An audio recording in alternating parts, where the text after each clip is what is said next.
Aku ya. Bagi para dokter bisa dibuka di halaman 265. Tapi sebelum kita membaca kitab, Ustaz ingin mengantarnya dulu dari beberapa penjelasan. Ya. Al-Allamah Ibnu Qayyim Al-Jauzi, yaitu salah seorang ulama yang berhubungan atau yang paling konsen dalam tazkiyatun nufus. Ibnu Qayyim Al-Jauzi, dia adalah murid dari Syekhul Islam Ibnu Taimiyah. Beliau mengatakan dalam kitab Madarijus Salikin, Madarijus Salikin, khasyah itu kata beliau adalah khaufun maqrunun bi ma'rifah, yakni rasa takut yang disertai dengan pengetahuan. Penjelasan ini beliau kemukakan setelah beliau menjelaskan apa itu khauf. Jadi ada dalam bahasa Arab ada beberapa kata yang maknanya takut. Ada khauf, ada khasyah. Ada lagi beberapa kata lagi seperti wajar dan lain. Tapi kita hanya ingin menjelaskan tentang masalah khasyah. Tentang masalah khasyah. Kalau khauf tadi adalah satu perasaan takut yang muncul di dalam hati karena takut akan akibat dari sesuatu itu. Misalnya ada orang yang berbuat dosa, maka dia takut akan mendapat balasan dari dosanya itu, dan itu disebut dengan khauf. Atau kadang-kadang yang bersifat tabi'i, natural, seperti ada orang yang takut kepada harimau misalnya. Dia tidak mau melintasi satu jalan karena di situ banyak harimaunya. Kalau kita di kampung kan begitu. Dia takut melintasi. Itu disebut dengan khauf. Karena implikasinya nanti, akibatnya nanti dia akan diterkam harimau, dia cedera, bahkan bisa sampai pada kematian. Itu khauf. Tapi kalau ma'rifah, takut itu bukan hanya sebuah dugaan, tapi dilandasi oleh pengetahuan. Dilandasi oleh pengetahuan. Khaufun maqrunun bi ma'rifah, yaitu rasa takut karena dilandasi oleh sebuah pengetahuan terhadap objek yang dia takut. Jadi bukan sebuah spekulasi, tapi sebuah kepastian. Oleh sebab itulah orang yang khasyah itu adalah orang yang punya ilmu. Nanti akan kita bahas lagi. Dia tahu apa hakikat dari sesuatu itu, maka dia menjadi takut. Atau takut itu disebabkan oleh bukan karena implikasi akibat yang akan diterimanya, tapi karena memang betapa agungnya sesuatu zat itu. Ini akan kita bahas. Sebelum itu kita melihat dulu untuk menemukan makna-makna khasyah. Kita lihat misalnya di dalam Al-Quranul Karim. Pertama, makna khasyah itu at-ta'ah, ketaatan. Maka orang yang khasyah, orang yang takut itu, maka dia adalah orang yang mentaati Allah Subhanahu wa taala. Kama qala ta'ala fi kitabihil karim, sebagaimana firman Allah dalam Al-Qur'an, "Man khasyya ar-rahmana bil ghaibi wa jaa'a biqalbin munib." Orang-orang yang takut kepada Ar-Rahman, yang tidak dilihatnya dengan matanya. Dia khasyah kepada Ar-Rahman bil ghaib. Yang ghaib itu yang tidak dilihat oleh matanya. Wa jaa'a biqalbin munib, dan dia hadir dengan hati yang bertaubat. Para ulama mengatakan di sini adalah makna khasyah, man khasyah itu orang yang mentaati Allah Subhanahu wa taala. Orang yang mengikuti hududullah, yaitu perintah Allah Subhanahu wa taala. Menjauhi larangan Allah Subhanahu wa taala. Itu disebut dengan khasyah. Karena itu makna khasyah di sini al-ta'ah. Jadi imtithalul awamir wa ijtinabun nawahi. Sama dengan makna takwa. Karena takwa itu adalah dua sisi. Dia melaksanakan perintah Allah dan dia menjauhi larangan Allah. Imtithalul awamir wa ijtinabun nawahi. Dia lakukan semua perintah Allah dan dia jauhi larangan Allah. Jadi di sini kata khasyah itu semakna dengan kata takwa. Walaupun nanti stressingnya berbeda, kata takwa itu lebih banyak dijelaskan oleh Allah Subhanahu wa taala dalam Al-Qur'an. Bahkan itu menjadi stratifikasi kita, bahwasanya kita dibangun di sisi Allah itu bukan melihat stratifikasi sosial, tapi justru adalah stratifikasi spiritualitas kita. Inna akramakum 'indallahi atqakum. Tapi dalam konteks ini, dalam ayat ini, makna khasyiyah di situ adalah Allah. Dan orang yang mentaati Allah, orang yang sudah ma'rifatullah, orang yang sudah mengenal Allah Subhanahu wa taala, dia tidak akan mematuhi Allah kecuali dia sudah mengenal Allah. Dalam konteks inilah makna khasyiyah itu dihubungkan dengan ilmu, dihubungkan dengan ma'rifah. Sebagaimana definisi yang telah dijelaskan tadi, al-khawfu maqrun bil ma'rifah, yaitu rasa takut itu disebabkan karena dia telah mengetahui, dia telah memahami, maka itu disebut dengan khasyiyah. Yang berikutnya, khasyiyah itu bisa secara khusus maknanya ibadah, yaitu beribadah kepada Allah Subhanahu wa taala. Memang nanti ketika orang mematuhi Allah Subhanahu wa taala, di antaranya yang wajib dipatuhinya itu adalah dia mesti beribadah kepada Allah Subhanahu wa taala. Wa ma khalaqtul jinna wal insa illa liya'budun. Tidaklah diciptakan, kata Allah, jin dan manusia itu kecuali untuk beribadah kepada-Nya. Ini bisa kita lihat misalnya di dalam surah At-Taubah ayat 18. Allah berfirman, A'udzu billahi minasyaitonir rajim. Innama ya'muru masajidallahi man amana billahi wal yawmil akhir wa aqama as-salah wa ata az-zakah wa lam yakhsha illa Allah fa'asa ulaika an yakunu minal muhtadin. Orang-orang yang mau memakmurkan masjid itu siapa? Siapa orang yang mau memakmurkan masjid? Allah katakan man aman, yaitu orang yang beriman. Itu yang pertama. Kalau ada orang memakmurkan masjid, itu sebenarnya dia telah mendeklarasikan dirinya dia beriman kepada Allah. Wal yaumil akhir, dan hari akhirat. Jadi dalam hubungan dua, dia beriman kepada Allah tentunya dengan semua konsekuensi keimanan. Yang kedua, dia punya kesadaran yang tinggi terhadap hari akhirat. Sering kita diskusikan, kita sebutkan, orang yang beriman itu kan unik orientasi kehidupan, tidak seperti manusia yang lain. Ini karakter khusus bagi orang yang beriman.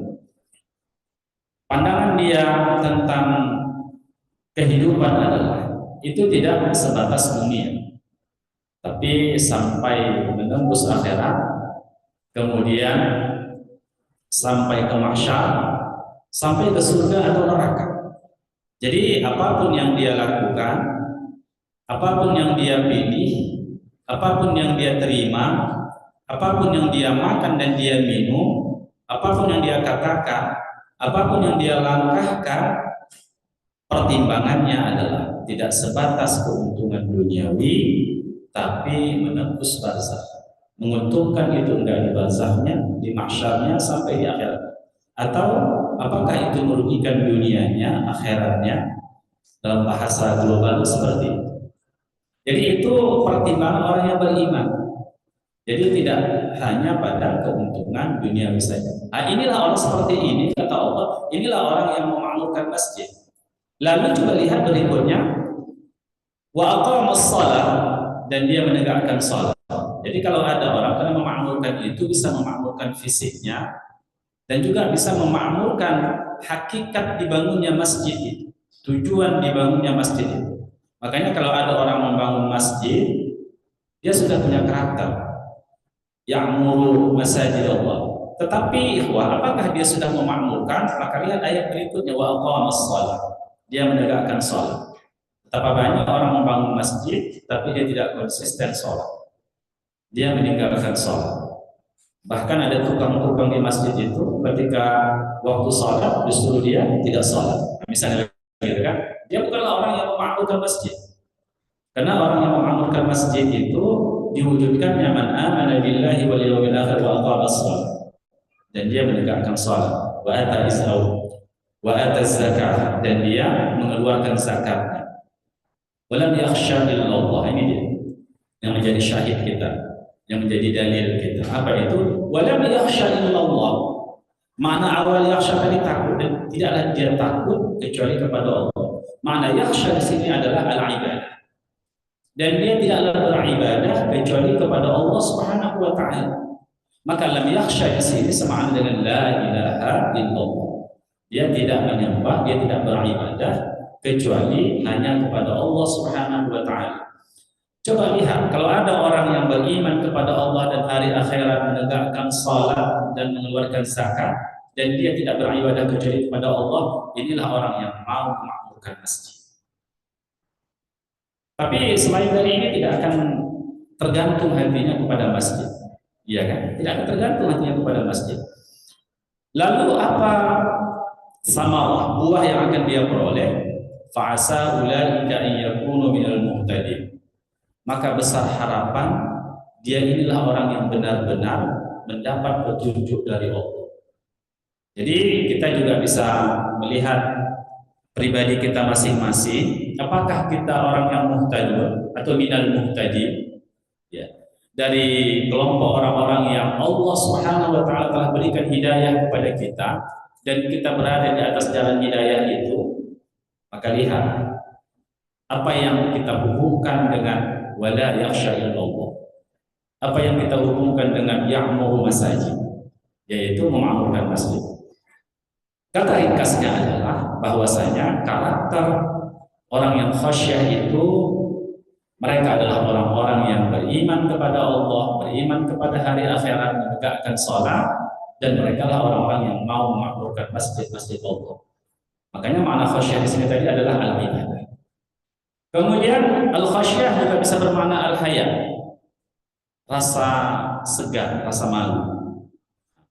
Al-haya'u minal iman. Ini ungkapan, malu itu sebahagian dari keimanan. Jadi kalau orang sudah tercerabut rasa malunya, itu punya problem tentang keimanan.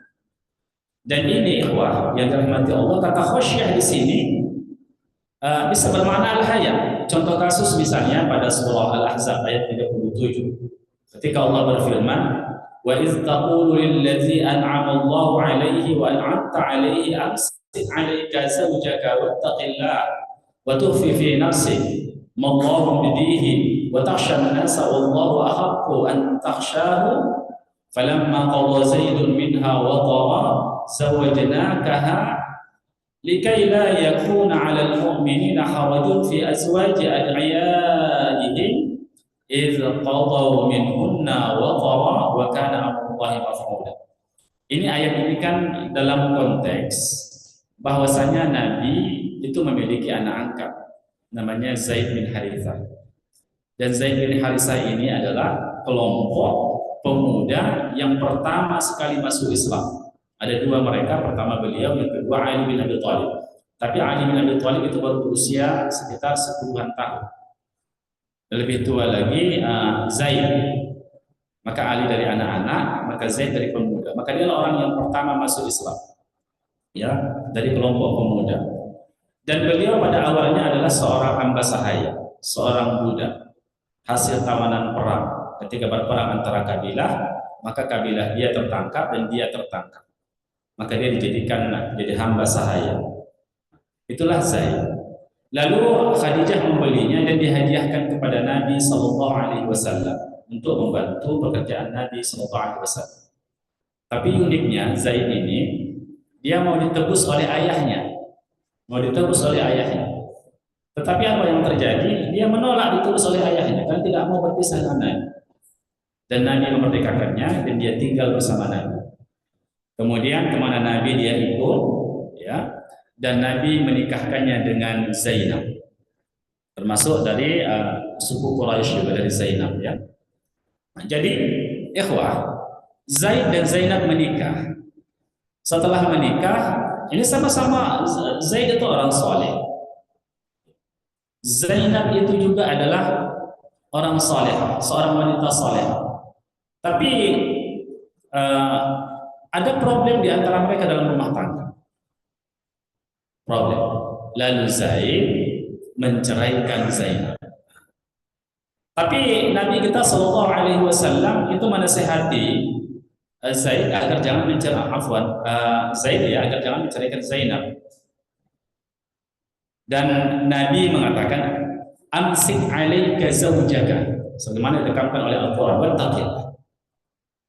Jadi tahan, jangan kau ceraikan istrimu dan bertakwalah kepada Allah Subhanahu wa taala. Tapi ini pada Allah ingin memberikan ta'dib kepada umat manusia, kepada dunia ini. Dan Allah memberikan pengajaran bahwasanya masalah berpisah dan tidak itu adalah takdir Allah Subhanahu wa taala. Orang-orang saleh dan salehah menikah bisa juga berpisah. Jadi tidak secara otomatis kalau kedua belah pihak itu saleh dan salehah, maka mereka akan langgeng pernikahannya. Tidak. Maka semua tergantung kepada Allah. Dan Allah akan berikan hikmah dari semua itu, dari semua peristiwa, termasuk peristiwa perceraian antara Zaid dan Zainab. Apa hikmah yang terbesar? Hikmah ini menjadi panduan hukum bagi semesta alam ini, bagi orang-orang yang berilmu, bahwa serta-merta setelah Zaid menceraikan Zainab, Allah memerintahkan Nabi Sallallahu Alaihi Wasallam untuk menikahi Zainab. Ini sesuatu yang tabu di masyarakat jahiliyah. Orang akan mengolok-olok Nabi, bahasa sekarang ini membuli Nabi, kan begitu, bahwasanya dia menikahi anak angkat. Ya kan, dia menikahi istri anak angkat. Lalu Nabi Shallallahu Alaihi Wasallam itu dalam hatinya merasa keberatan. Wa takhshan nas, dia takut kepada manusia. Ada sini. Makna takhsha di sini dalam ayat ini adalah dia malu kepada manusia untuk menikahi Zainab. Lalu apa kata Allah Subhanahu wa taala? Wallahu ahaqqu an takhsha. Dan Allah lebih berhak untuk engkau malu kepadanya, engkau takut kepadanya. Kalau itu, dari sini dilihat bahwasanya Al-Quran itu bukanlah ciptaan Nabi, tapi dari Allah. Kalau Nabi yang membuatnya, Nabi tidak akan rekayasa ayatnya, tidak akan ucapkan ayatnya. Kenapa? Karena itu sesuatu yang mendegradasi keberadaannya di tengah-tengah orang Quraisy kan begitu. Tapi karena ini bukan Nabi yang menciptakannya, adalah wahyu dari Allah Subhanahu wa taala, maka ini dibacakan oleh Nabi SAW. Wallahu ahaqqu an takhsha. Dan Allah lebih berhak untuk engkau takuti, untuk engkau merasa malu di hadapan. Maka dinikahkan oleh Allah Subhanahu wa taala Zainab ya binti Jahsh dengan Rasulullah SAW. Dan pada surah yang lain itu dijelaskan bahwasanya saat inilah maka dibatalkan di situ bahwa Zaid bin Harisah dikatakan ibnu Muhammad, anak Muhammad. Tidak boleh dalam Islam yang bukan anak kandung kita dinisbatkan kepada kita sebagai ibunya atau bintunya, nggak boleh. Ini menjadi hukum bagi kita. Apakah kita tidak boleh menyayangi, mengasuh seseorang dari kecil? Boleh. Dan itu disyariatkan kepada kita. Dan itu tidak dibatalkan oleh syariat. Yang tidak boleh menisbatkan itu seperti anak kandung sendiri. Itu tidak boleh. Dan itu adalah menghinakan orang tua asli. Padahal Allah memuliakan antara nasab itu. Maka tidak boleh kita putus dengan tatkala kita mengasuh seseorang. Inilah hukum yang diterapkan oleh Allah Subhanahu wa taala. Tidak ada kepalsuan di agama ini. Semuanya adalah kejujuran dan keadilan. Baik ikhwah, yang kita ambil adalah syahidnya. Kata khasyah di situ bisa bermakna malu. Dan malu kepada Allah Subhanahu wa taala. Malu untuk tidak mengikuti titah Allah, malu untuk tidak melakukan apa yang Allah perintahkan kepada kita, malu melakukan kemaksiatan di hadapan Allah Subhanahu wa taala. Yang berikutnya, makna khasyah dalam Al-Qur'an bisa juga bermakna at-ta'zim wal ijlal. yaitu mengagungkan dan memuliakan Allah Subhanahu wa taala. Mengagungkan dan memuliakan Allah Subhanahu wa taala. Di mana Allah berfirman, "Law anzalna hadzal Qur'an 'ala jabal la ra'aitahu khashi'an mutasaddian min khasyatillah." Ini firman Allah. Jadi mana khasyah di sini adalah mengagungkan Allah Subhanahu wa taala. Andai saja kami turunkan Al-Quran ini kepada gunung, kata Allah, kalau kami turunkanlah Al-Quran ini kepada gunung, dialah yang menerima wahyu. Ini coba kita ambil ya, betapa dahsyatnya wahyu itu turun. Maka Nabi SAW ketika wahyu itu turun, maka perubahan bukan pada fisiknya, tapi ada hal yang membuat dia berbeda dari ketika wahyu tidak turun. Kadang-kadang dia berkeringat dingin, keringat panas. Kadang-kadang dia seperti dihimpit dan sebagainya. Jadi andai saja Al-Quran itu turun bukan kepada Nabi Muhammad, tentu saja bukan kepada Rasul yang Allah siapkan sudah fisiknya untuk bisa, dan psikologinya, kejiwaannya untuk bisa menampung wahyu, tentu kita akan binasa. Maka wahyu tak turun kepada kita, turun kepada Nabi Sallallahu Alaihi Wasallam yang Allah siapkan secara spiritual dan juga fisiknya untuk siap menerima wahyu. Jadi Allah turunkan demikian. Dan andai saja ke gunung, maka gunung itu khasyi'an mutasaddian, dia akan hancur min khasyatillah. Karena apa? Karena dia takut kepada Allah. Artinya dia mengagungkan Allah Subhanahu wa taala. Dia mengagungkan Allah Subhanahu wa taala. Baik, itu maknanya adalah at-ta'zim. Bisa juga maknanya adalah al-hadar, kewaspadaan, perhatian.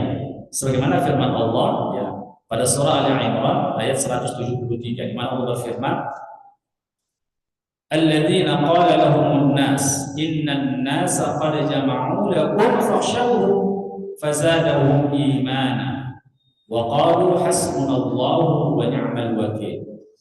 Jadi orang-orang yang diperbincangkan oleh manusia, qala lahumun nas, orang mengatakan kepada orang-orang yang beriman, mereka mengatakan kepada orang-orang yang beriman, innan nasa, sesungguhnya manusia, artinya orang-orang yang cukup banyak, qad jama'u lakum, mereka telah bersekongkol, mereka telah membentuk divisi, mereka telah membuat pasukan untuk memerangi kamu.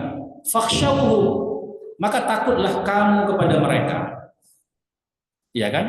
Maka takutlah kamu kepada mereka. Lalu qad jama'u fakhshawhum, maka takutlah kepada mereka. Tadi siapa yang harus kita takuti? Allah Subhanahu wa taala. Makna fakhshawhum di sini apa itu? Maknanya adalah harus berhati-hati sebab ada peperangan, ada musuh yang akan menyerang kamu. Jadi maknanya hadar. Fazadahum imana, lalu Allah Subhanahu wa taala dengan kewaspadaan mereka itu menambah iman para sahabat ini dalam peperangan. Jadi makna khasyah di situ adalah al-hadar, artinya kewaspadaan. Maka orang yang khasyatullah dia waspada dalam hidupnya. Dia waspada kepada bisikan syaitan, dia waspada kepada syubhat, dia waspada kepada segala sesuatu yang mencederai keimanan. Ada juga khasyah, itu maknanya al-azab, yaitu azab akibat dari satu perbuatan. Misalnya Allah berfirman, innal ladzina hum min khasyati rabbihim mushfiqun, sesungguhnya orang-orang yang hum, mereka itu min khasyati rabbihim mushfiqun, mereka waspada terhadap balasan azab yang Allah timpakan kepada mereka. Jadi maknanya itu al-azab. Jadi orang yang khasyah itu, ikhwah yang dirahmati Allah SWT, orang yang takut ditimpakan azab kepada dirinya. Kalau kita melihat dari beberapa ayat tadi, maka bisa kita simpulkan, kita tarik benang merahnya. Yang pertama, apa tanda orang itu takut? Yakni ketika dia mentaati Allah Subhanahu wa taala, ketika dia menjadikan syariat Allah Subhanahu wa taala sebagai pedoman hidup. Imtitsalul awamir wa ijtinabun nawahi. Dia lakukan perintah Allah, dia tinggalkan setiap larangan Allah. Itu menunjukkan dia orang yang sudah takut kepada Allah. Yang kedua, al-ibadah. Bagaimana karakter orang yang takut kepada Allah, yang khasyah itu?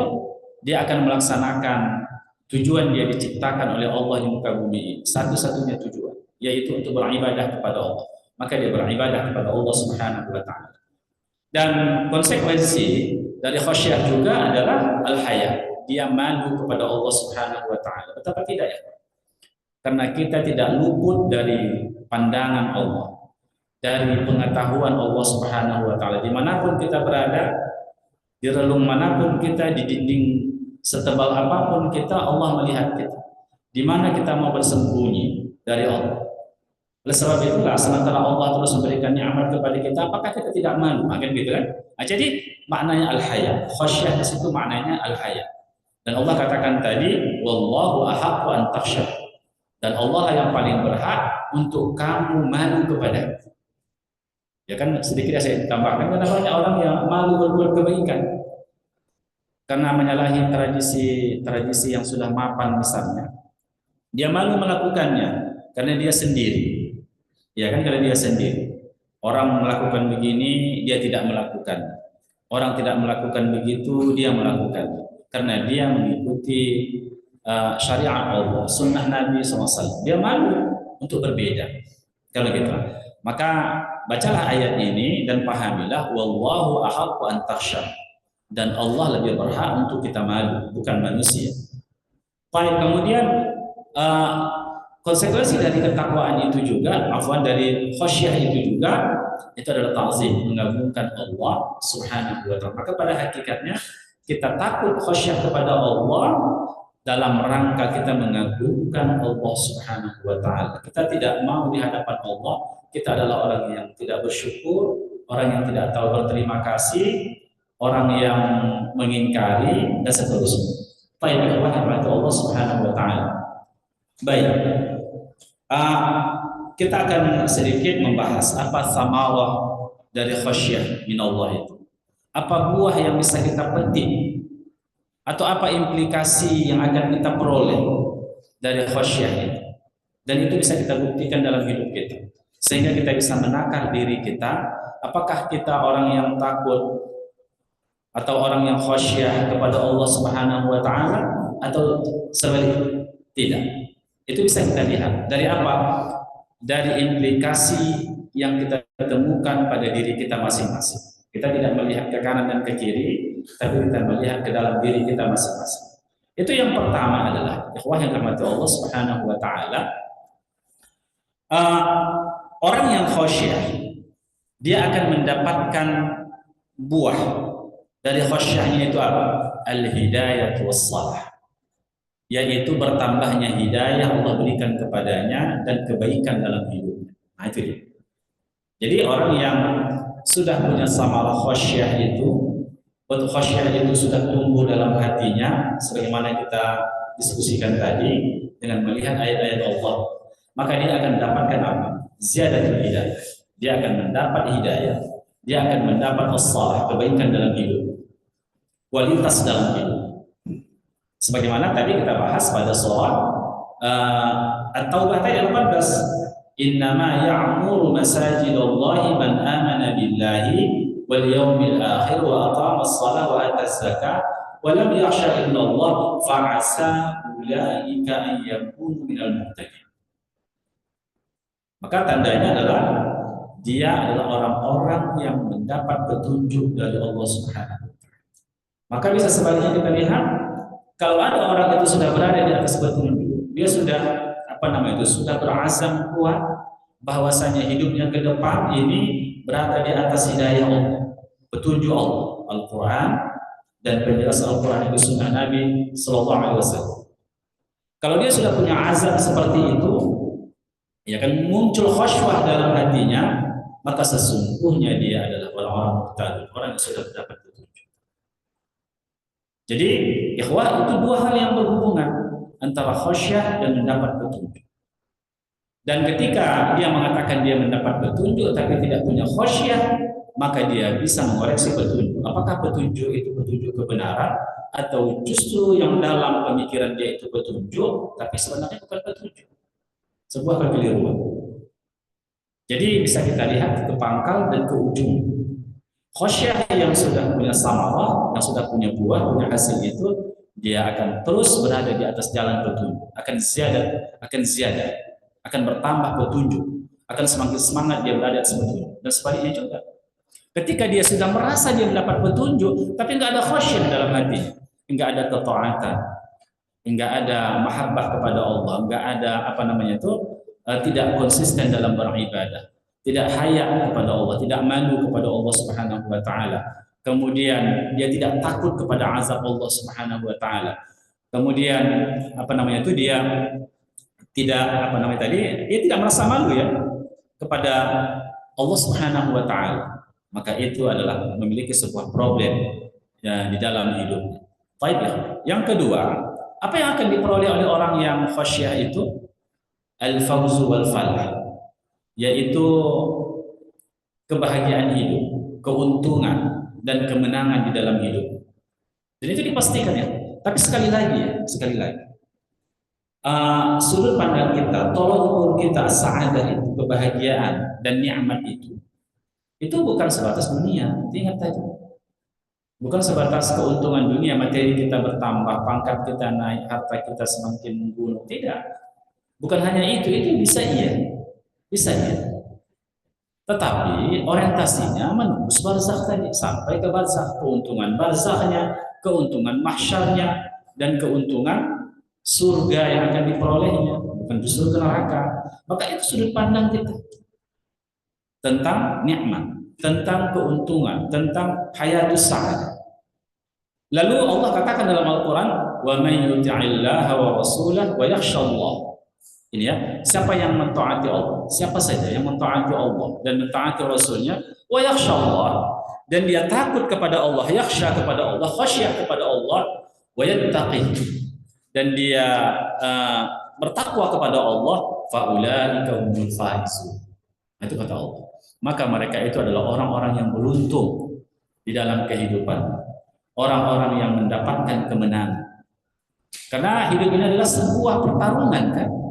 Kita kalah atau menang, pertarungan tentang idealisme keimanan kita. Kita sedang bertarung ini, ikhwah, yang dirahmati Allah Subhanahu wa taala. Menang atau kalah? Apakah yang mengalahkan kita hawa nafsu kita atau adalah akal kita, hati kita yang bisa menundukkan hawa nafsu kita? Demikian juga, apakah kita kalah dengan tipu daya syaitan atau kita memenangkan? Lalu ikhwah, orang-orang yang mentaati Allah dan Rasulnya, wa yakhshallah wa yattaqi, dan dia takut kepada Allah, lalu dia berada di atas jalan ketakwaan itu, faulaika humul faizun, maka mereka adalah orang yang beruntung, kata Allah, orang yang memenangkan pertarungan itu, al-falah, al-faizun.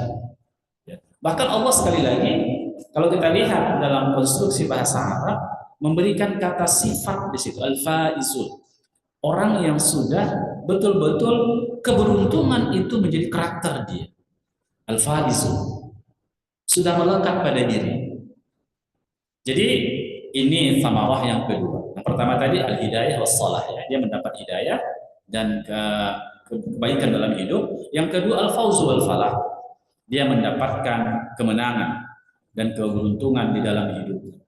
Maka ikhwah, mungkin ya kalau kita para dokter misalnya, kalau hari ini praktek misalnya bisa mendapatkan keuangan, ya kan, menambah masukan keuangan. Tapi karena tidak praktek hari ini atau menggunakan waktu hari ini untuk mengaji misalnya, kalau dalam standar dunia ya rugi. Tapi karena bukan itu sudut pandang kita orang yang beriman, adalah akhirat kita. Dan yakinlah para dokter, kalau lillahi ta'ala kita mengaji hari ini, baik di masjid ini maupun di ruang Zoom, maka dosa-dosa kita diampunkan oleh Allah Subhanahu wa taala. Kita dibanggakan oleh Allah kepada para malaikat. Dan ini tanda kebaikan bagi kita. Allah menghendaki kebaikan kepada kita. May yuridullahu bihi khairan yufaqihu fid din. Siapa yang dikehendaki Allah menjadi baik, Allah pahamkan dia kepada agama. Dan inilah jalan dan cara kita bisa memahami agama Allah. Jadi itu sudut pandang. Kemudian yang ketiga, al-maghfiratu wal ajrul kabir. Keampunan dan pahala yang besar. Jadi orang yang khasyah itu Allah ampunkan dosa-dosanya, bahkan Allah berikan pahala yang besar kepada ajrul kabir. Sebagaimana firman Allah pada surah Al-Mulk ya, innal ladzina yakhshawna rabbahum bil ghaib lahum maghfiratun wa ajrun kabir. Sesungguhnya orang-orang yang yakhshawna rabbahum, mereka khasyah kepada Rabbnya, bil ghaib, yang tidak nampak dengan mata kepalanya hari ini, tapi dia khasyah kepada Allah, memiliki kesadaran imannya, takut dia kepada Allah Subhanahu wa taala dengan semua makna yang kita sebutkan tadi. Apa kata Allah? Lahum maghfirah. Bagi mereka itu keampunan dari Allah, wa ajrun kabir, dan pahala yang besar dari Allah Subhanahu wa taala. Ini sama yang luar biasa itu. Ya, di dunia ini aja kita sudah memiliki rasa malu ya ketika aib kita dibuka oleh Allah Subhanahu wa taala. Ketika kekurangan-kekurangan kita diekspos oleh orang. Kan begitu, kita merasa malu ya Allah yang berkata Allah Subhanahu wa taala. Bagaimana lagi di akhirat? Betapa banyaknya manusia hari itu. Kalau dosa-dosa kita tidak diampunkan oleh Allah Subhanahu wa taala, lalu semua kesalahan itu dibentangkan dan orang semua mengetahui dosa-dosa kita. Yang dulu kita sembunyikan melakukan kemaksiatan, tapi waktu itu dibentangkan, dibuka di hadapan Nabi, di hadapan para rasul, di hadapan para malaikat, ditayangkan semua kesalahan kita. Betapa malunya kita, betapa kerdilnya kita. Ikhwah yang dirahmati Allah Subhanahu wa taala. Tapi bagaimana cara menghilangkan semua itu, menghapuskan itu? Adalah khasyah. Kenapa? Karena dengan khasyah itu Allah ampunkan dosa-dosa. Allah hapus semua catatan itu. Catatan-catatan buruk masa lalu kita, dosa-dosa diampunkan oleh Allah, dihapus oleh Allah Subhanahu wa taala. Oleh sebab itulah, maka kedudukan khasyah dalam Islam itu cukup luar biasa dipahami. Dan Allah katakan tadi, Allah ampunkan dosa-dosa mereka, lahum maghfirah. Bagi mereka itu keampunan Allah. Wajib kabir. Justru sebaliknya, Allah berikan dosa yang besar kepada mereka. Selanjutnya, apalagi samarah dari khasyah itu? Sifat khasyah yang kita tanamkan itu, ingat tadi al-ta'ah, al-ibadah, al-haya, al-ta'zim gitu ya. Taat, mentaati Allah, kemudian kita takut kepada azab Allah, kita malu kepada Allah, kita mengagungkan Allah SWT. Lalu samarah yang paling besar adalah dukhulul jannah wan najat minan nar, yaitu Allah masukkan kita ke dalam surga. Karena dalam keyakinan kita, dan ini bukan hanya sebuah keyakinan, tapi sesuatu yang objektif, dan itu pasti akan terjadi. Apa itu? Bahwasanya penduduk surga itu akan dikekalkan oleh Allah Subhanahu wa taala. Itulah nikmat yang paling besar. Dan itulah capaian tertinggi dari khasyah. Dukhulul jannah wan najatu minan nar. Allah masukkan dia ke dalam surga dan Allah selamatkan dia dari api neraka. Karena ikhwas, setiap kita kan nanti akan melintasi neraka. Dia akan melintasi neraka. Tapi Allah selamatkan kita tatkala kita melintasi di atas titik itu ya, sirat itu. Kita tidak terjatuh ke neraka, tapi kita sampai ke surga. Itu amalannya khasyah. Dan Allah berfirman, innal ladzina amanu wa 'amilus shalihati ulaika hum khairul bariyah jazaohum 'inda rabbihim jannatu 'adnin tajri min tahtiha al-anhar khalidina fiha abada radiyallahu anhu wa radu anhu dzalika liman khasyiya rabbah. Khasyah kepada Allah. Orang-orang yang beriman dan beramal saleh, ulaika hum khairul bariyah. itulah makhluk yang paling terbaik. Balasan mereka di sisi Allah mereka apa? Surga, surga Allah yang mengalir di bawahnya mata air, khalidina fiha abada. Mereka kekal di dalam surga itu. Mereka kekal di dalam surga itu selama-lamanya. Tak ada akhir dari kehidupan kita. Kita setelah diciptakan oleh Allah, nggak ada akhir sebenarnya. Kematian yang kita katakan kematian itu kan hanya sebuah perjalanan. Wa mal mautu illa rihlatan minal manzilil fani ila manzilil baqi. Kata para ulama. Tidaklah kematian itu hanya sebuah perjalanan saja dari tempat yang fana ke tempat yang abadi. Karena nggak ada akhir dari kehidupan kita. Kita makhludun, dikekalkan oleh Allah. Tapi kekal di mana? Apakah di neraka atau di surga? Itu menjadi problem kita. Lalu orang-orang yang beriman, beramal salih, Allah puji mereka dengan khairul bariyah, sebagus-bagus hamba Allah, makhluk Allah. Balasan mereka di sisi Allah mereka surga ada, mengalir di bawahnya mata air, kekal di dalam. Lalu pujian berikutnya Allah katakan, radhiyallahu anhum wa radu anhu. Mereka ridho kepada Allah. Allah ridho kepada mereka.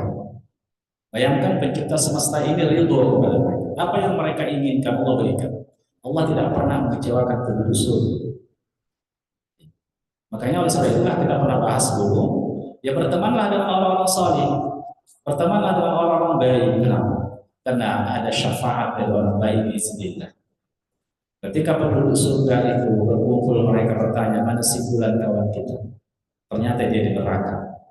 Dan mereka bermohon kepada Allah agar temannya itu dikeluarkan dari neraka dan masukkan ke surga. Itulah syafaat berkawan. Tapi bagaimana kalau kawan kita sama penduduk neraka? Orang-orang thalib, orang-orang maksiat. Syafaat apa yang bisa kita harapkan? Tidak ada. Jadi berkawanlah dengan orang saleh. Dan Allah tidak mengecewakan penduduk surga. Allah ridho kepada mereka, wa radu anhu. Mereka ridho apa yang Allah berikan di surga itu, semua fasilitas yang lengkap, semua kenikmatan. Kalau di dunia ini ada batas kenikmatan kita. Ya, kalau kita makan durian misalnya, durian aja lebih mudah ya kalau musim durian ini. Berapa banyaklah kita bisa makan durian? Setelah itu muak kita, dikasih lagi mau muntah kita. Aromanya sudah pening kepala kita. Hanya beberapa butir saja bisa kita makan. Kan begitu. Itu dunia kenikmatan. Ya, kenikmatan dunia. Dan juga kenikmatan yang lain ada batasnya. Kalau di akhirat kan tidak. Tidak ada kejenuhan, karena jenuh itu adalah keburukan. Dan itu menyiksa kita. Tidak mengenakkan kita. Dan itu tidak ada di surga Allah. Semuanya kenikmatan. Makanan itu tidak memuakkan kita, tidak menjenuhkan kita, tidak membosankan kita. Pemandangan di surga tidak membosankan kita itu. Justru semakin kita makan, semakin nikmat. Semakin nikmat. Oleh sebab itulah, maka penduduk surga itu betul-betul dimanjakan oleh Allah. Radhiyallahu anhu wa radu anhu. Mereka itu apa yang diberikan kepada mereka. Bagi siapa itu? Liman khasyiya rabbah. Bagi orang yang yakhsha, khasyah kepada Allah. Orang yang takut ini orang yang takut kepada Allah, azab Allah, orang yang beribadah kepada Allah, taat kepada Allah Subhanahu wa taala. Dan juga dalam ayat yang lain Allah berfirman, "Man khasyya ar-rahman bil ghaibi wa jaa'a biqalbin munib, udkhuluha bisalamin dzalika yawmul khulud. Lahum ma yasha'una fiha wa ladaina mazid." Coba. Jadi, siapa yang khasyah kepada Rahman, yang tidak nampaknya itu, akhirnya dia bertaubat kepada Allah. Dia bertaubat kepada Allah. Muncul khasyah di hatinya, maka dia bertaubat atas semua dosa-dosa. Lalu Allah katakan, "Udkhuluha bisalam dzalika yawm." Masuklah kamu dengan selamat pada hari di mana itu akan dikekalkan. Kemana itu? Ke surga Allah. Lahum ma yasha'una fiha. Dan bagi mereka apa yang mereka mau, silakan. Allah berikan apa mereka mau. Allah Maha Kaya. Kan kita mengetahui hadis bahwasanya Allah itu menciptakan seratusnya. Seratusnya. Berapa yang Allah berikan di dunia? Dari 100 itu. Hanya satu nikmat. 99 di mana di akhiratnya. Bayangkan aja. Antum siapa yang paling kaya sekarang? Bill Gates ya kan? Atau yang lain yang paling kaya. Bukan hanya dia saja kan, tapi seluruh bumi ini, semua apa ada benda-benda yang ada di bumi, semuanya itu nikmat Allah. Itu hanya 1%. Mulai dunia diciptakan sampai akhirnya itu hanya baru 1%. Sementara 99 itu di akhirat. Dan bagi mereka apa yang mereka mau? Waladaina mazid, di sisi kami akan terus bertambah nikmat, terus Allah berikan nikmat. Oleh sebab itulah ikhwah yang dirahmati Allah Subhanahu wa taala, memang sangat tidak bisa diterima kalau akal kita, hati kita diberi cahaya oleh Al-Quran dan Sunnah ini, bercahaya oleh hidayah Allah Subhanahu wa taala. Tentu kita akan memilih bahwasanya akhirat menjadi prioritas kita, dan di dunia ini hanya bahagian yang kita ambil sedikit saja. Jadi orientasi utama kita akhirat, karena memang itulah sebenarnya kehidupan yang abadi kita. Usahakan akhirat, usahakan surga itu. Hidup dibanding dengan barzakh saja. Nabi kita orang yang paling dicintai oleh Allah. Berapa lama dia hidup di dunia? 63 tahun. Hijriah ya. Bukan Masehi, tapi Hijriah. 63 tahun. Jadi sekitar 60 tahun usia Nabi atau 59 ya Allah. Lebih sekian kan. Sekarang berapa lama dia di barzakh? 1400 tahun lebih di dalam barzakh. Di alam barzakh. Nabi ada berapa lama dia hidup? 1000 tahun. Dan sekarang udah berapa lama? Ya Allah. Betapa lamanya barzakh itu. Dan itu semua modal kita di dunia ini. Belum lagi mahsyar. Rotasi dunia ini, bumi ini berputar 24 jam itu kan hanya bumi mengelilingi matahari. Tapi bagaimana di mahsyar tentang waktu? Masya Allah. Baca soal Ma'arij dan sebagainya tentang betapa dahsyatnya lamanya waktu di mahsyar itu, perjalanan hidup kita. Dan itu semua modalnya di mana? Modalnya ini di dunia ini. Karena itulah bersabarlah kita untuk tidak berbuat maksiat. Bersabar kita kepada Allah. Kalau kita terjebak juga pada maksiat, cepat taubat, cepat istighfar kepada Allah Subhanahu wa taala. Kenapa? Perjalanan cukup panjang, dan yang bisa menikmati kenikmatan seperti ini adalah orang-orang yang munib, wajah qalbin munib. Itu orang yang datang dengan hati yang bertaubat kepada Allah Subhanahu wa taala. Ini baru pengantarnya, tapi sudah mau makan waktu yang banyak. Ya dokter ya, semua membantu yang banyak. Mungkin ya ada yang bertanya, silakan. Ada sudah bertanya? Udah 1 jam kita ya, jam 10 tadi ya.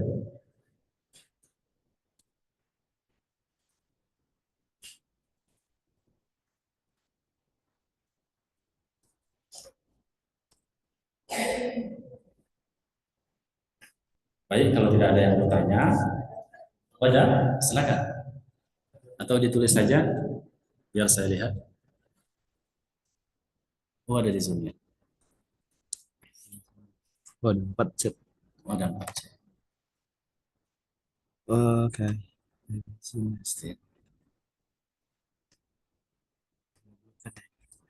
Satu yang dari saudara Ziza, satu lagi ya. Ada 2 dari sini dulu. Baik, ada pertanyaan ini. Assalamualaikum warahmatullahi wabarakatuh. Waalaikumsalam warahmatullahi wabarakatuh. Semoga Allah merahmati Syekh Islam Ibnu Taimiyah. Allahumma amin. Ustaz, jamaah kajian dan seluruh umat Islam, Allahumma amin. Izin bertanya Ustaz, saya pernah baca bahwa mengakhirkan sholat Isya itu baik. Apakah benar? Di jam berapa yang dimaksud ya Ustaz? Boleh info detail Ustaz. Selanjutnya mohon rekomendasi buku Islami yang bisa dibaca orang awam seperti saya tanpa harus bimbingan Ustaz atau pergi kajian seperti ini. Baik Ibu yang dirahmati Allah Subhanahu wa taala. Ya. Ini kita jelaskan sedikit masalah fikih ya. Uh, Salat yang utama itu adalah di awal waktu. As-salatu ala miqatiha. Ketika ada sahabat bertanya kepada Nabi, ayyul a'mal afdal ya Rasulullah? Amal apa yang paling utama wahai Rasulullah? Nabi jawab, as-salatu ala miqatiha. Salatlah di atas waktu. Para ulama menjelaskan ala miqatiha itu adalah ala awal waktiha, yaitu salat di awal waktu. Itulah salat yang paling utama. Salat di awal waktu. Dan salat di awal waktu itu fadilahnya dibanding dengan waktu-waktu yang lain tentu berbeda. Jadi bukan hanya bagi laki-laki ini ya, karena laki-laki wajib salat berjamaah ke masjid menurut pendapat yang paling kuat. Lalu kadang-kadang para ummahat itu mengabaikan waktu awal waktu, padahal tidak. Keutamaan sholat awal waktu itu tidak saja bagi laki-laki, tapi juga bagi para wanita. Lalu kapan boleh kita tidak di awal waktu? Pastilah tentu ada uzur syariah, ada alasan syariah yang baru boleh kita keluar dari awal waktu itu. Memang tidak berdosa kita. Misalnya kalau masih waktu zuhur itu dibagi 5 waktu. Pertama namanya waktu fadilah, di awal waktu seukurannya ada. Kemudian kalau orang yang di rumah itu dia bisa di kamar mandi, dia berwudu, dia berpakaian, dia berjalan ke masjid, lalu dia salat. Kalau zuhur itu kan 2 rakaat bisa, 4 rakaat bisa, dan dia bisa berdoa di situ, barulah dilaksanakan salat. Dan akhir salat sampai akhir waktu dan akhir 4 rakaat waktu salatnya itu, itulah ukuran waktu fadilah. Setelah itu waktu ikhtiyar, waktu pilihan atau waktu pilihan itu di bawah waktu utama. Baru waktu jawaz boleh salat dan tidak berdosa, tapi tidak dapat lagi fadilah dan ikhtiyar. Kemudian baru waktu karahah. Waktu karahah itu sudah di ujung waktu, sudah zuhur kan sudah mau habis, tapi masih salat dia di dalam waktu. Itu waktu karahah. Makruh dia menggunakan waktu itu di sini. Kecuali ada uzur tadi. Itu waktu karahah. Kemudian terakhir waktu tahrim. Waktu tahrim itu adalah waktu haram. Contohnya salat zuhur tadi 2 rakaat dia dapatnya di waktu zuhur, 2 rakaat sudah keluar dari waktu dan masih waktu asar. Maka itu dikatakan waktu tahrim, haram salat. Haram dia menggunakan waktu di luar waktu itu. Tapi kalau dia tak melaksanakan sholat dia, lebih haram lagi, lebih besar lagi dosanya meninggalkan sholat yang sengaja. Maka dia jangan berhenti sholat walaupun dia di waktu tahrim, ya. Baik, itu satu sisi. Sisi yang lain memang ada hadis Nabi yang membolehkan pada kondisi tertentu mengakhirkan. Yakni contoh waktu sholat subuh, cuaca sangat panas. Nah, ini kan konteksnya di tanah Arab. Cuaca sangat panas sekali dan tidak bisa keluar rumah jamaah. Panas sekali. Tunggu dulu di agak teduh misalnya begitu, baru sholat berjamaah di masjid. Atau hujan juga begitu. Itu boleh diakhirkan sedikit waktu. Tapi jangan sampai keluar dari waktu. Kemudian ada kekhususan pada sholat Isya. Sholat Isya itu bukan begini. Orang setelah sholat maghrib itu biasanya, ya kan, setelah maghrib mereka itu ke rumah, dan seterusnya kegiatannya. Dan sholat Isya kan maghrib terlalu dekat kali, terlalu dekat waktunya. Kalau kita gunakan waktu yang sesungguhnya terlalu dekat. Oleh sebab itu makin sunnahkan diakhirkan, dan itu hadis Nabi SAW. Sampai berapa jaraknya disunnahkan diakhirkan? Maka Nabi SAW terkadang dia di awal waktu pada sholat Isya, tapi terkadang di akhir waktu biasa. Itu melihat kondisi jamaah. Nah, kalau jamaahnya sudah full, ya kan, sudah full di awal waktu, maka sholat di awal waktu. Tapi kalau tidak, maka sunnah diakhirkan. Di sini sunnah diakhirkan itu ada sebabnya. Ditunggu dulu jamaah itu berkumpul. Ya, karena Nabi dan para sahabat itu mereka semua berjamaahnya di masjid. Maka diakhirkan sedikit waktunya, ya kan, untuk sholat Isya. Dikumpulkan dulu mereka. Barulah ketika sudah kumpul mereka sholat. Itu yang dimaksud dengan mengakhirkan. Ya, bagi kaum ibu, karena mereka tidak diwajibkan sholat berjamaah ke masjid, apakah masuk di dalam hal ini untuk mengakhirkan sholat Isya-nya? Justru mudhalahnya lebih besar, lebih besar. Tidak sedikit orang yang untuk mengakhirkan sholat Isya-nya lalu ketiduran, dan dia tidak sholat Isya. Dan tidak boleh kita tidur. Ya. Ada yang mengatakan makruh, ada yang mengatakan haram sebelum kita sholat Isya. Sementara kita kan disuruh untuk cepat tidur kan, untuk cepat tidur agar kita bisa qiyamul lail. Jadi oleh sebab itulah maka tidak terlalu malam sebenarnya, yang dikatakan tidak sampai jam 12 tidak, atau jam 11 tidak. Mengakhirkan sedikit dari waktu yang ada. Itu yang dimaksud. Kemudian rekomendasi buku Islami banyak sebenarnya Bu ya. Tapi coba nanti kalau ingin dulu bukunya panitia ya kajian, kasihkan ibu ini nomor saya biar saya share ketika saya punya waktu nanti bukunya ya, kitabnya. Dan yang saya tidak sepakat adalah tanpa bimbingan ini. Mohon rekomendasi buku Islami yang bisa dibaca orang awam, tapi tanpa harus bimbingan ustaz atau pergi ke kajian. Apakah yang dimaksudnya membaca buku itu tanpa bimbingan, atau dia tidak butuh lagi ustaznya, hanya belajar dengan buku? Kalau yang pertama dimaksud, itu tidak masalah. Yang ada buku-buku yang sudah memberikan gambaran kepada kita yang tidak membuat syubhat. Tapi kalau buku-buku itu biasanya buku-buku yang sederhana, buku sederhana. Tapi kalau artinya informasinya kan tidak luas. Kalau informasinya tidak luas, tetap saja di situ akan mendatangkan sesuatu pertanyaan. Jadi kalau muncul pertanyaan, tetapi harus bertanya Bu ya, harus bertanya. Jangan simpan syubhat itu dalam pemikiran kita, itu berbahaya. Harus bertanya juga. Setipis apapun buku kita tetap akan mendatangkan masalah kepada kita, akan memunculkan pertanyaan. Itu so pasti. Kalau pengalaman kita membaca, setipis apapun dia, seringkas apapun dia, seefektif apapun kalimat yang ditulis oleh seorang syekh atau guru itu atau ustaz itu, tetap juga ada pertanyaan sih. Kalau muncul itu dicatat, ini ditanyakan. Apapun kitab yang kita baca tidak bisa lepas dari dari para asatizah kita ya. Itu ya. Kalau yang maksudnya yang kedua adalah tentu itu keliru sekali. Mengaji itu walaupun sekarang banyak media, ada YouTube, ada Instagram, ada Facebook, banyak sekarang menjelaskan tentang kajian Islam dan intisyar.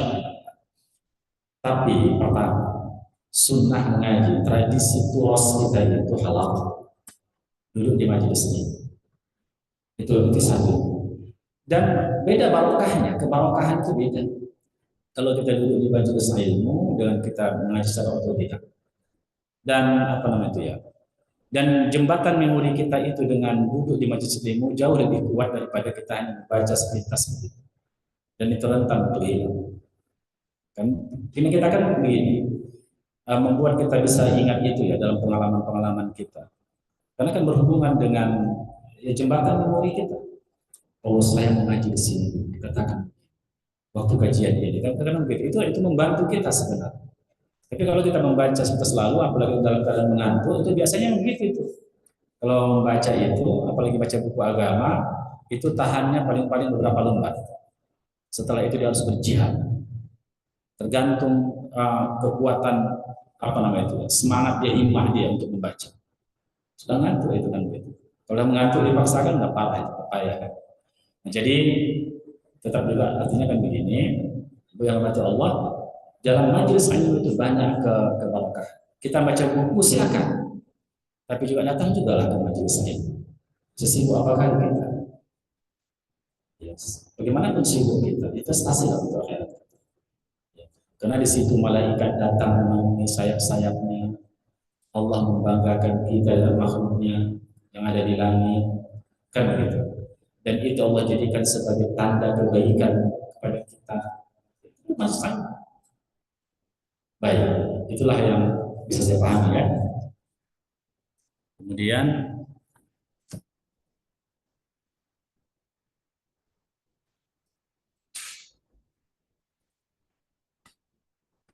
Itu.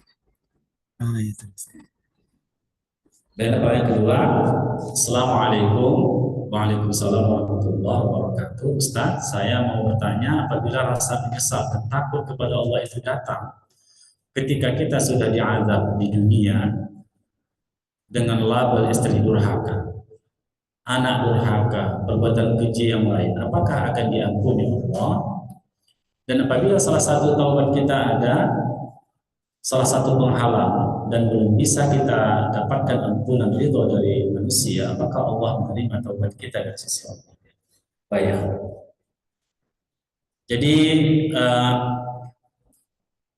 bagi orang yang beriman,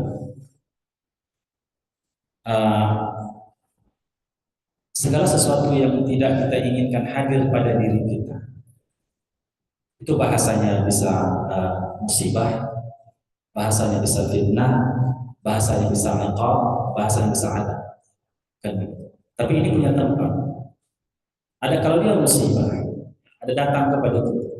Itu musibah itu tidak hanya datang kepada orang-orang yang ahli maksiat, tapi kepada setiap orang, terutama orang-orang yang paling taat. Jadi asyaddu bala indan nasi al-anbiya. Jadi cobaan yang paling besar itu bagi para nabi, kemudian di bawah nabi, bawah nabi.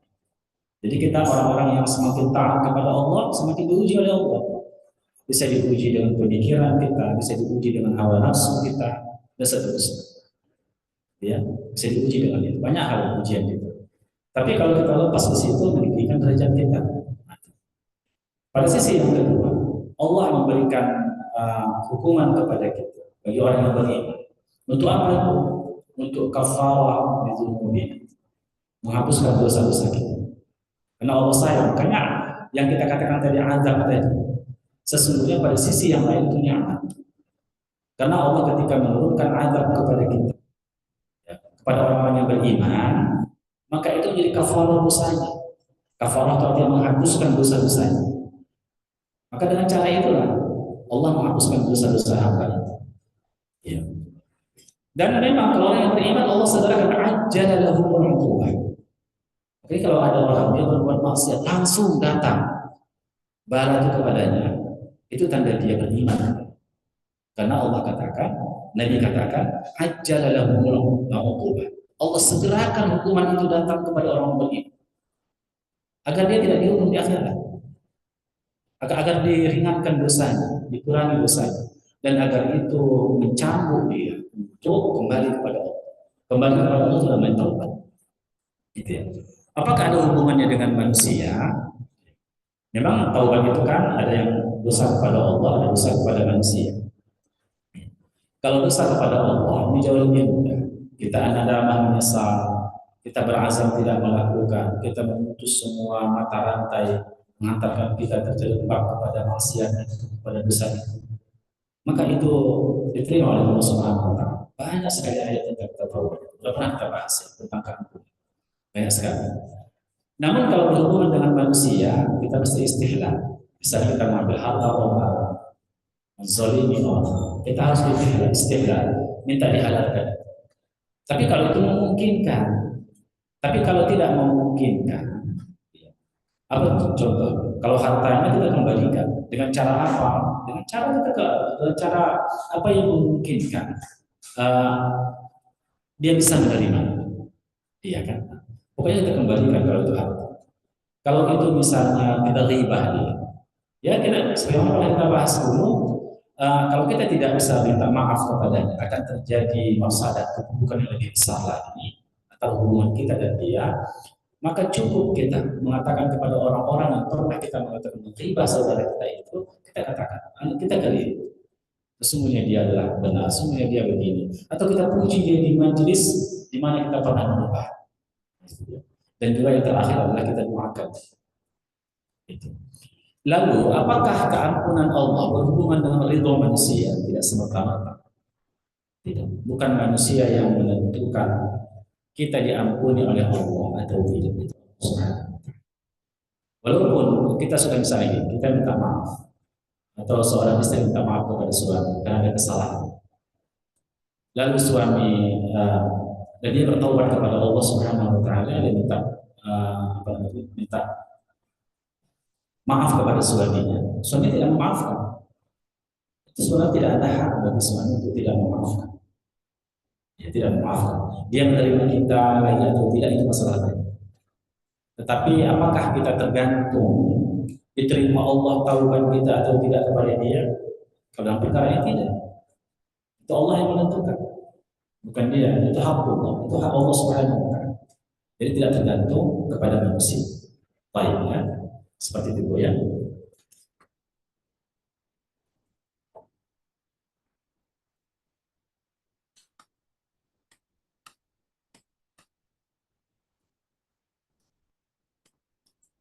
Assalamualaikum Waalaikumsalam warahmatullahi wabarakatuh. Semoga Allah selalu melindungi Ustadz dan keluarga, juga jamaah ya, dentis mengaji dan seluruh kaum muslimin. Allahumma amin. Ustadz, pernah sekali waktu saya diskusi mengarah jadi debat dengan seorang teman, di mana ia mengatakan bahwa bila kita selalu merasa takut ibadah, kita tidak diterima oleh Allah. Bila kita merasa takut, bila kita selalu merasa takut, ibadah kita tidak terima oleh Allah. Oh, gitu ya. Maka itu maknanya kita bersuudzon kepada Allah. Sedangkan saya beralasan bahwa bahkan sahabiah sendiri yang sudah dijamin Allah masuk surga selalu merasa takut ibadahnya tidak diterima oleh Allah. Bagaimana penjelasan tentang ini, Ustaz? Afwan ya. Ini memperebutkan antara husnudzon dan kata khasyah, ya. Iya, ini antara khauf dan raja. Ini pernah kita bahas dulu ya. Bagaimana menempatkan antara khauf dan raja. Bahkan ya, di dalam Al-Quran ini pernah kita bahas dulu ya. Pernah kita bahas nanti kita.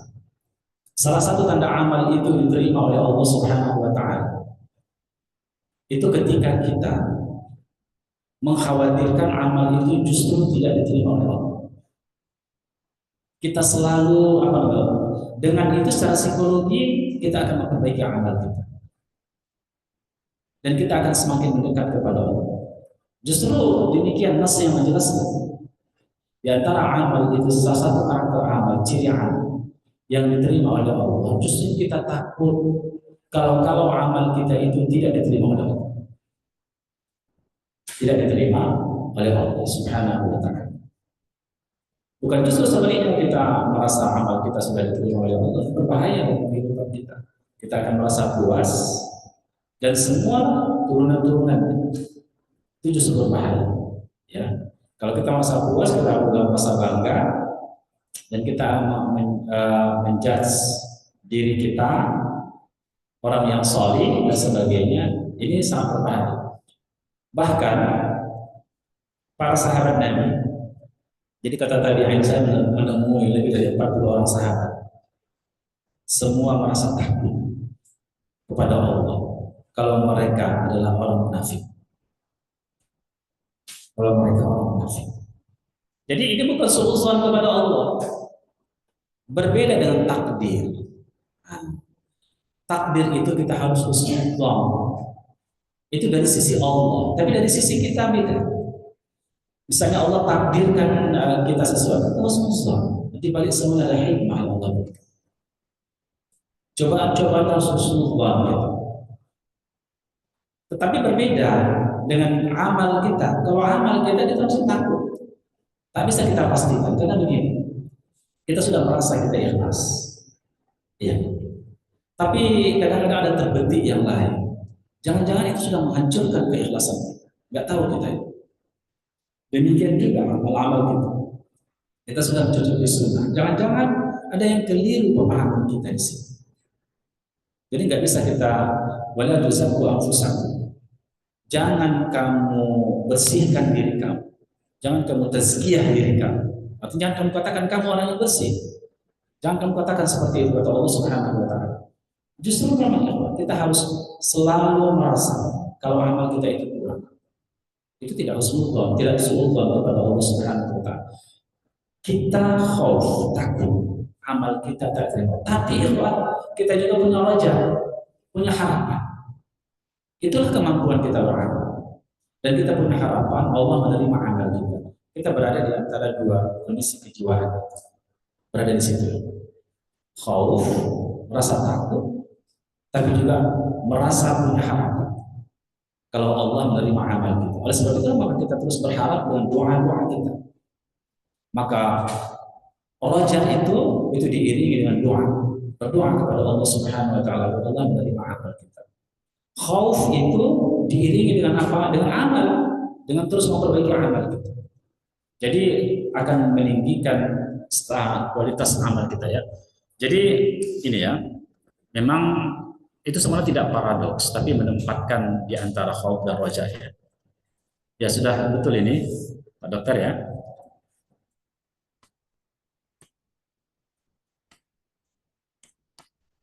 Oh ya, sudah habis ya. Ini aja pertanyaannya. Oh, ada lagi. Ya, ada lagi pertanyaan. Assalamualaikum warahmatullahi wabarakatuh. Waalaikumsalam warahmatullahi wabarakatuh. Semoga Allah menjaga dan rahmati Ustaz, jamaah dan seluruh kaum muslimin. Allahumma amin. Ustaz, bagaimana jikalau seseorang merasa kita menyakiti hatinya, tapi tidak ada maksud seperti itu. Hanya saja seorang itu belum paham maksud dan arah pembicaraan kita atau belum memahaminya. Bagaimana ya Ustaz? Karena tidak ingin menyakiti hatinya, hanya ingin mencoba meluruskan yang selama ini keliru dalam hal syariat. Jazakumullah khairan, barakallahu fikum. Ya.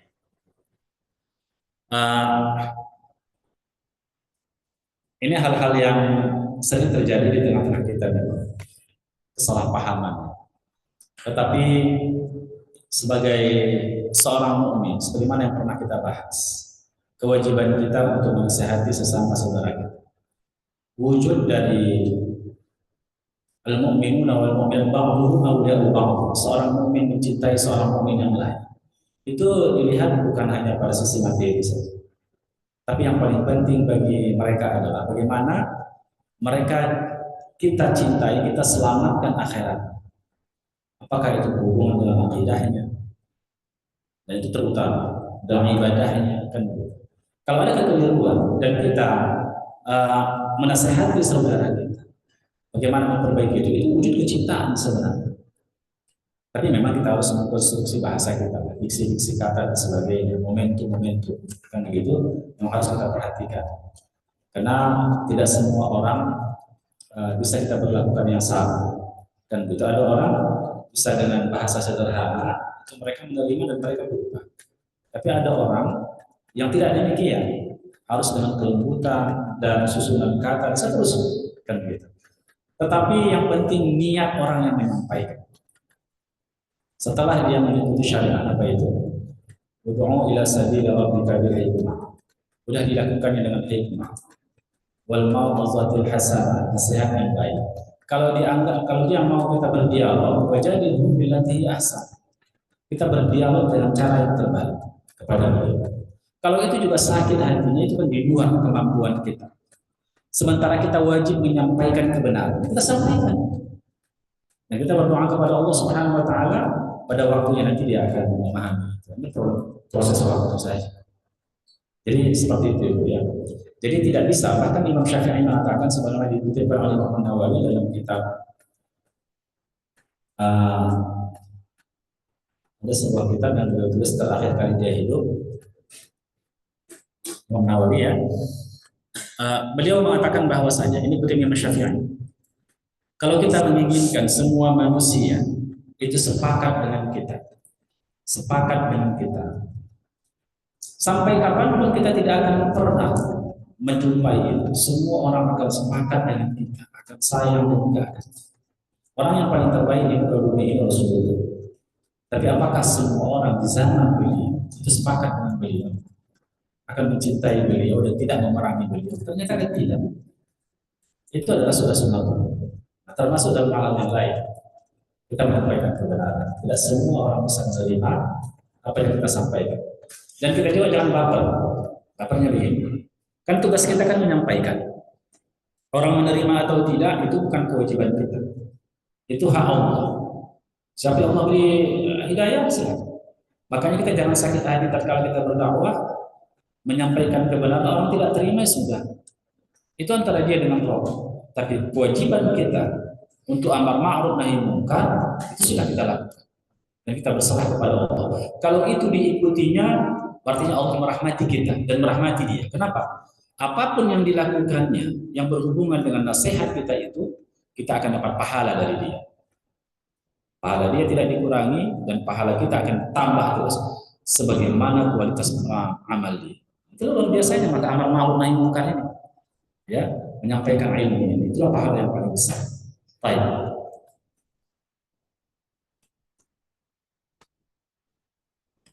Barakallahu fiikum wa fiik barakallah. Assalamualaikum warahmatullahi wabarakatuh. Semoga Allah merahmati Ustaz dan kita semua. Allahumma amin.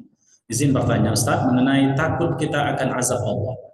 Bagaimana nilainya jika kepatuhan kita, ibadah kita pada Allah juga karena takut akan azab di dunia, kita memang menginginkan pahala dan keselamatan akhirat dalam ketaatan kepada Allah. Tapi bagaimana jika diselipi juga takut akan cobaan dunia? Misal takut kalau tidak taat pada Allah nanti diazab dengan sakit atau kekurangan, kemiskinan atau sesuatu terjadi kepada keluarga kita. Jazakallahu khairan. Wa iyyaka. Baik, siapa yang perlu kita takut kepada Allah? Itu Allah sendiri. Wattaqun nar. Takutlah kamu kepada api neraka, yaitu azab Allah bagi orang yang maksiat, yaitu api neraka. Yang merintahkan kita takut Allah. Wattaqun nar, wattaqun nar allati waquduha an-nas wal hijarah. Qu anfusakum wa ahlikum nar. Banyak ayat-ayat yang menjelaskan kita harus takut kepada Allah, termasuk ayat-ayat khasyah yang kita bahas tadi. Wala yakhsha illallah. Dan kita tidak boleh takut kecuali kepada Allah Subhanahu wa taala. Kita diperintah. Tapi kita sudah memaknai tadi apa makna khasyah itu. Bisa maknanya adalah khasyah itu kita takut kepada Allah Subhanahu wa taala, artinya kita mentaati Allah. Dengan perasaan itu maka kita mentaati Allah. Bisa juga maknanya tadi adalah ibadah. Dengan munculnya rasa takut itu artinya kita beribadah kepada Allah Subhanahu wa taala. Mana khasyah? Mana takut juga? Demikian juga ada takut kepada azab, khasyah kepada azab. Dan semua ini punya landasan dari Al-Qur'an dan hadis Nabi. Punya landasan. Ya. Dan itu disyariatkan karena sebahagian terutama kelompok mutasawwif ahli-ahli sufi mengatakan kalau dia beribadah karena takut kepada Allah, kan begitu. Jadi sebenarnya dia tidak ikhlas beribadah kepada Allah, tidak. Tak ada hubungan. Karena Allah sendiri yang menyuruh gitu. Tapi dia harus memaknai rasa takut itu. Apa yang dimaksud dengan takut itu? Dia bisa ta'zim, dia mengagungkan Allah Subhanahu wa taala. Dia bisa berarti mahabbah kepada Allah Subhanahu wa taala seterusnya. Dan pada intinya adalah dia tidak mau mendegradasi diri dia dengan kemurkaan Allah Subhanahu wa taala. Tidak mau. Siapa di antara kita misalnya dalam hidup ini ada kita cinta kepada istri kita, yang istri cinta kepada suami. Ada orang yang tak mau dicintai suaminya? Tentu kan tidak. Ada orang yang tidak mau dicintai istrinya? Tentu kan tidak. Semuanya mau. Lalu bagaimana kita untuk mewujudkan kelanggengan cinta itu? Kita lihat apa yang disukainya, apa yang tak disukai. Maka itu yang akan kita lakukan. Dan inilah sebuah contoh sederhana. Tatkala kita takut kepada Allah Subhanahu wa taala, kan kita takut kehilangan ridho Allah kepada kita. Pada intinya itu. Takut kepada ridho Allah kepada kita. Lalu bagaimana dengan azab dunia? Ikhwah, kita beramal atau tidak beramal, kita akan dicoba oleh Allah. Akan dicoba oleh Allah. Salih kita akan diuji oleh Allah. Ahli maksiat kita juga akan diazab oleh Allah. Tidak bertumpu pada hal itu. Jangan berarti apa menduga kalau kita salih kita tidak akan diuji oleh Allah, akan diuji oleh Allah. Karena Allah menginginkan kita lebih tinggi derajatnya dari apa yang pernah kita capai. Allah tinggikan derajatnya lagi. Maka diuji oleh Allah kita. Namun perbedaannya adalah kalau kita orang yang beriman, kita memanage itu dengan mentaati Allah Subhanahu wa taala. Kita mengelola cobaan itu sesuai dengan standar syariat. Itu perbedaan. Agar jangan justru cobaan itu menjatuhkan kita dari kedudukan yang kita capai di sisi Allah Subhanahu wa taala. Makanya kata sabar itu sering dijelaskan di dalam Al-Qur'an. Innallaha ma'as-sabirin. Innallaha yuhibbus sabirin. Allah bersama orang yang sabar. Allah mencintai orang yang sabar. Jadi begitu. Di sini tadi husnul dzan itu harus kita dudukkan. Baik. Kalau misalnya kita takut ada balasan dunia, kan begitu. Kalau kita melakukan dosa, itu menunjukkan keimanan. Kita meyakini Allah itu tidak meridhai kemaksiatan. Dan kita juga meyakini Allah itu berkuasa atas diri kita.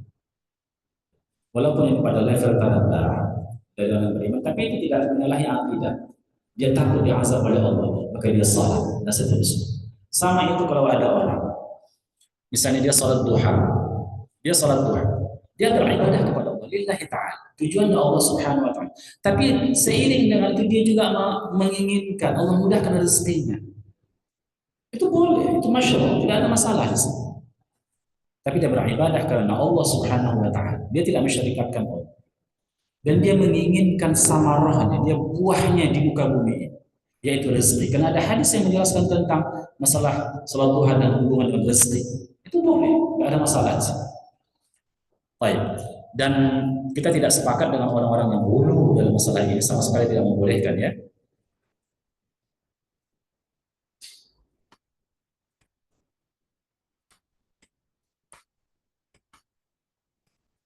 Habis sudah tadi pertanyaannya. Ada yang ikut dia apa?